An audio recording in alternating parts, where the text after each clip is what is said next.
Jonathan Hoenig, the capitalist pig, joining me in studio. Nice to have you here, my friend. Great to be with you, Andrea. This is Good morning. A lot of fun. Good morning to you. I've got some good news today, some not so good news today, but lots of breaking business news. Lots of breaking business news last week. Week before, Dow hit 40,000 for the first time. Things seem to be good. Stock closed lower though yesterday after toward the end of the closing day. But let's talk markets. Let's talk how we're doing. Well, basically, everyone the entire week, and it's great to be with you in the audience this morning, Andrea. Everyone has been waiting for one word and one word only, and that is NVIDIA. NVIDIA is that massive chip maker that's really powering this entire AI revolution that seemingly, Andrea, is going to change our whole life, our whole world, our whole economy. Well, they were releasing earnings yesterday. That stock's up 700% in less than 2 years. My God. Massive gains. 79%. In fact, it's going to reach a new all-time high this morning. That's because the company reported better than expected earnings yesterday after the bell, a 262% jump in sales. The AI boom continues. And, Andrea, that stock is about $1,000 stock now. It's at a new all-time high this morning. So they're also splitting the stock. So you're going to get 10 shares of stock at about $100 each for every one that you own. So this is really bullish for AI, for Texas Instruments, for the chip world, and hopefully for the economy writ large. Their expected sales, $28 billion for the quarter. Yeah, massive money. Unbelievable. And think of this. I mean, the market capitalization of NVIDIA is now bigger than the GDP of most countries of the world. So this is just truly... They can pay off the national debt, right? Well, it's that big. But when you look at the opportunity, an interesting study out from PwC this week, they say that learning to use AI, and that's really the technology that's powering all this. It's not just PC sales, if you will. Learning to use AI could actually increase your salary by up to 25%. That's in the U.S. If you're in Canada or in the U.K., anywhere from 10 to 15%. But, people are paying up, employers are paying up for these AI skills. And, of course, NVIDIA is the beneficiary of nearly all of it. Now, how do you learn how to make yourself more, how do you learn how to use AI? I know it's a super basic question, but I mean, it's not.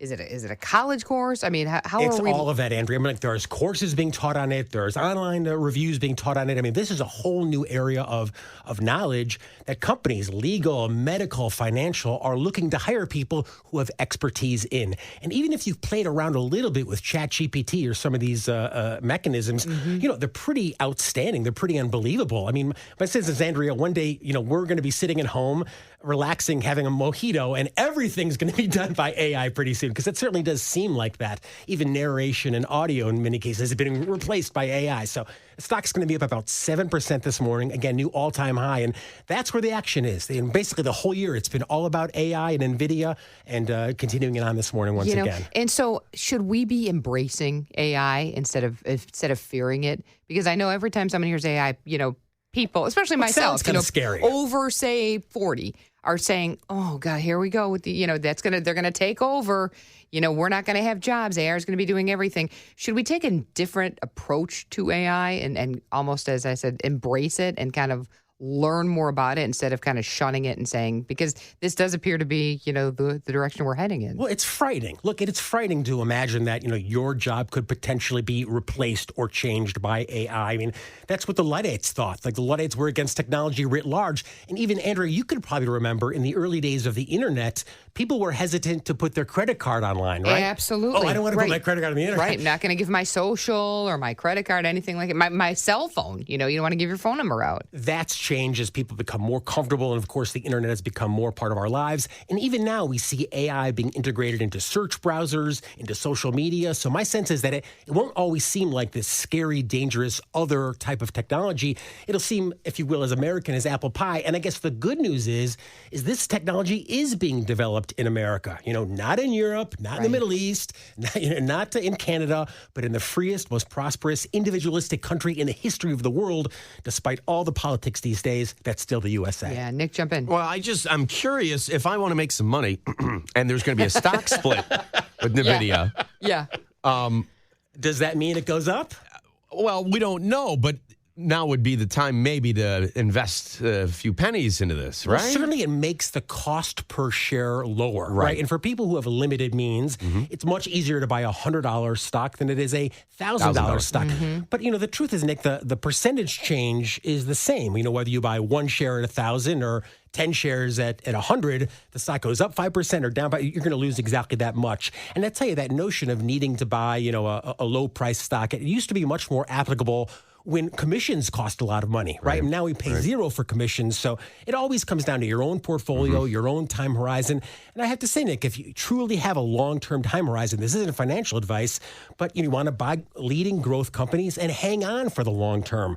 I'll just say this as a little word of caution. From 2001 to 2010, NVIDIA was actually dead money. Can you imagine that you lost money for a decade because, quite simply, tech stocks weren't in fashion back then. Right. They're in fashion now, and that's why NVIDIA is leading the charge.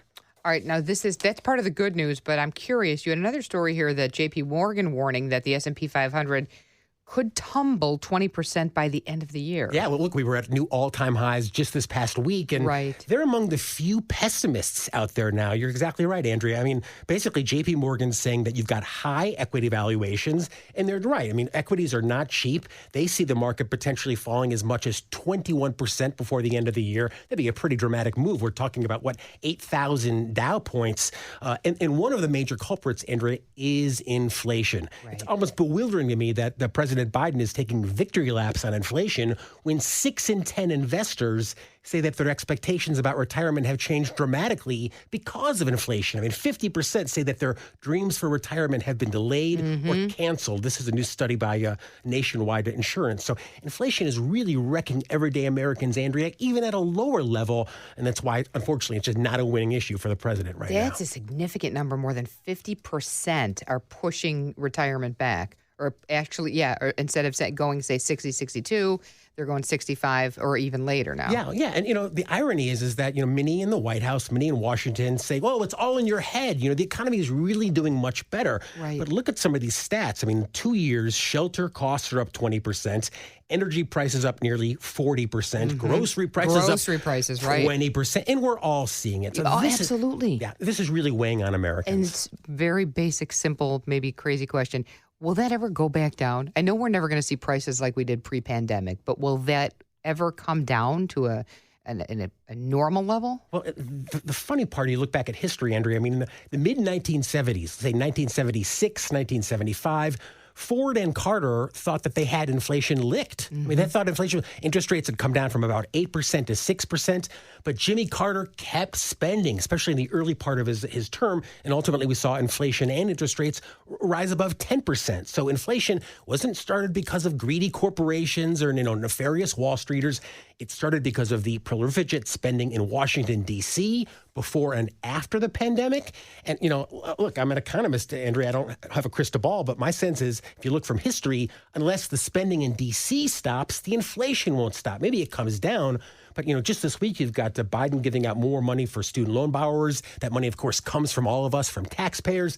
That's inflationary. He's launching new tariffs. That's inflationary. Yep. So take a tip from Jimmy Carter. Jimmy Carter, towards the end of his term, actually cut taxes, cut the size of government, and cut regulation. We can get inflation under control, but that's what needs to happen again. Hold it, thought. I want to talk about some of those topics, especially, too, the forgiving of the student loans as well. We're going to continue our conversation with Jonathan Hoenig, the Capitalist Pig. Andrea Darlas in for Steve Cochran. Jonathan Hoenig is with me, the Capitalist Pig, talking about high inflation made finances worse for 65% of Americans last year. And I'm actually in the market to buy a new car. And Jonathan, you're saying, don't do it. Not right now, anyway. Well, who can afford it? And it's great to be back with you. Yeah, I mean, that study, I have to say, about inflation making financial lives worse for 65% of Americans, that's a number not from a partisan source, but that's from the Federal Reserve itself. Right. They also reported that 17% of adults say that they can't pay their bills on time in full. I believe that. It's really significant. I mean, Andrew, we always talk about, the economy is doing this, the economy is doing that, like it's a spreadsheet.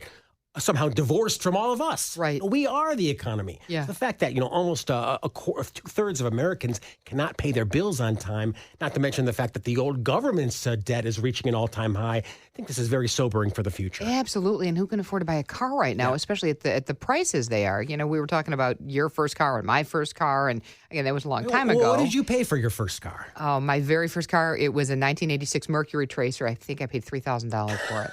But when I bought my first car, it was a Pontiac Sunfire, and that was probably $17,000 once I got through putting in, the sunroof, which I had to have. So $21,000. Well, Ish, but that was in the 90s. Well, that would, you'll never find that again. No, and people no. are holding on to cars now more than ever because of high prices. Got this story over at Fox Business. Basically, people are holding onto their cars for a record length of time, almost 13 years, 12.6 years. Why? Exactly as you said, Andrea, because prices remain high. A new car now costs an average of $45,000, $45,000 for the average new car now. Wow, and that's before you add on all the seat warmers and the backup camera and everything like that right now. That's exactly it. So this is hitting everyday Americans just as those gas prices are. They need new cars and they're not able to afford them. All right, perfect segue to gas prices. We went around the horn yesterday and I paid $3.80. Tom said he paid $4.20 in the city for gasoline. It's insane, but help is Joe on the Biden way. to the rescue. And I'm going to do a double wink on this. The president releasing 1 million barrels of gasoline to reduce prices at the pump ahead of the 4th of July. And of course, the Memorial Day weekend, which is coming up this weekend too. But that's really nothing. It's nothing.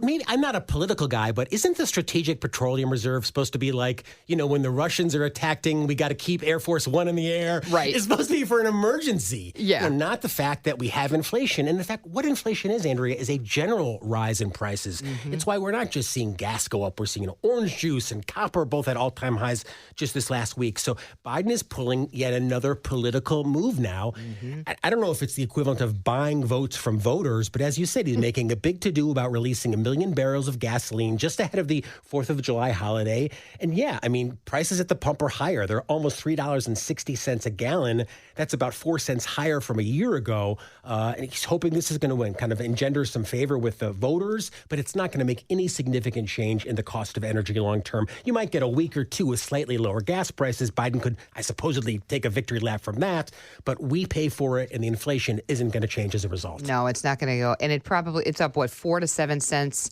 at the same time it was last year. Yeah, so it just continues to go up. And that's what frustrates me. In the last segment, we talked about kind of what can we do to end this inflation? What can we do to move on from it? Bank of America had a very sobering statistic a couple of weeks ago. Basically, they took a look at history, Andrea, and they said whenever inflation goes above 5%, it takes on average 10 years to get back below 2%.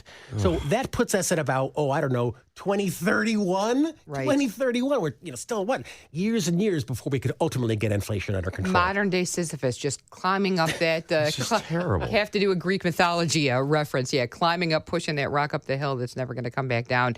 And I don't know if we want to end on this one, but I do want to get this in. Biden administration announcing more than $7 billion in student debt handout for more than 160,000 borrowers. Almost the entire cost this year of the defense budget. Can you imagine that? We were spending the same amount on paying off the student loans of now wealthy lawyers or wealthy doctors or professionals.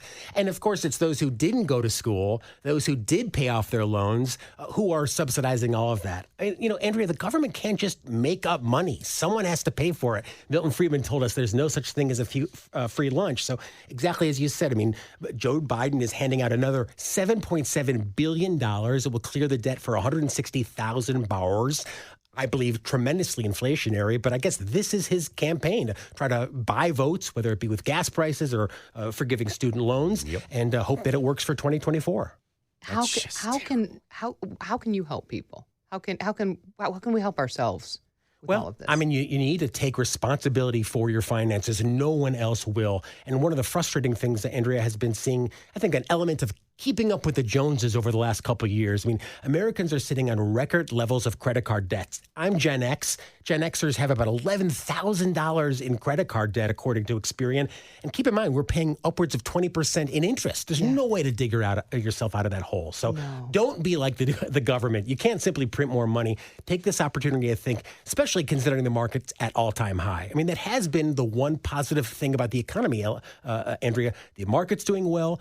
Yes, employment is very high, but most of those jobs are paying wages that aren't even keeping up with inflation. Right. So get your financial house in order because, again, I'm not a Cassandra, but if history is any guide, inflation is not likely to ebb anytime soon. No, max out your 401k if you have it. Indeed. Save as much as you can. And get some therapy. This is an interesting story, too. This is a great story. Americans are getting more therapy than ever. Yeah, I mean, this really started during the pandemic. There's like a tremendous explosion in therapy and using therapy, and they're getting more and they're paying more for it as well, Andrea. These interesting statistics out. We got the story over at USA Today. The survey was from the American Psychological Association. 68% of psychologists say now they have longer wait lines than before COVID, and 2 in 3 are saying they're not even accepting new patients. So the amount of young adults, especially, who are seeking counseling has gone from about 12% to almost 20%. Among other demographics, it's high as well. And they're paying more and more. I mean, people are paying about $178 a month for therapy, and even 2 in 5 of them saying they have to cut down because of what? Inflation, right. And it's more available. I mean, everything's telehealth now. Right. You know, or you call to make an appointment. I called just to make a physical the other day. They said, how about the fall? Oh, my God. Boy. And I'll just quickly say to mention of how the world can change. Before the pandemic, nearly 0% of the mental health industry offered telehealth, now 100% do. So this is a great example of how technology, we started talking about AI. This is going to change the world, but, I think the higher inflation goes, the more our therapy bills will go as well. Boy, I love talking to you. I love when you're in. Jonathan Hoenig, the Capitalist Pig. Give out your website and everything you do because people should be checking with you once Andrea. a day online. Thank you so much. Wonderful. Well, I manage money over at capitalistpig.com for high net worth investors, and I have a new book out that has nothing to do with the finances altogether. It's about my second great love, which is dogs and pets. Can You Really Love a Dog? Leonard Peikoff and Ayn Rand on pets. It's available at Amazon. Can You Really Love a Dog? And if you're a pet lover like me, Andrea, I know you'll enjoy it. Oh, I am a pet lover. I'm going to have you back in just so we can talk about our pets. Cool. I love Look forward to it. Jonathan, you are the best. Thank you so much.